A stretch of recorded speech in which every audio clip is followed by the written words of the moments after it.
as Holy 10 loses home. Harare residents also lose a road to Collins Mnangagwa. 08 September 2025. Haniani News Online. By Dorothy Moyo.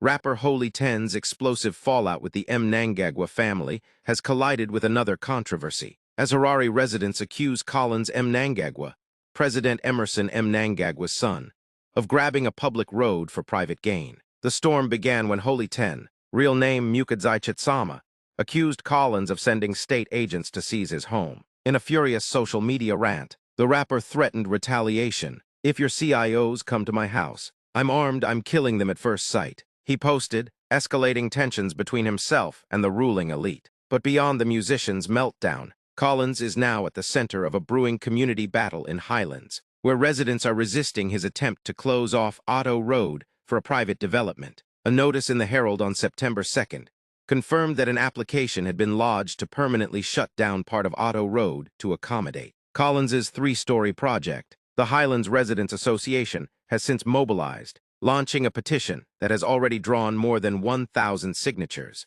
The petition argues that privatizing the road would strip communities of a shared public asset, endanger children, workers, and pedestrians who rely on the route, force vulnerable groups onto busier, riskier roads, undermine the city's urban planning, set a dangerous precedent where elite privilege overrides public welfare. The proposed closure appears to serve private interest at the expense of the broader community. Council has a duty to uphold transparency and protect public assets for collective benefit, the residents said in their submission, with Holy 10 alleging that he has been stripped of his home, and Harare residents fighting to keep a vital road. Collins Mnangagwa now faces intensifying accusations of using family power to turn public resources into private property. The twin controversies are fueling mounting anger nationwide against the first family, with critics saying the scandals expose deepening abuse of privilege at the highest level of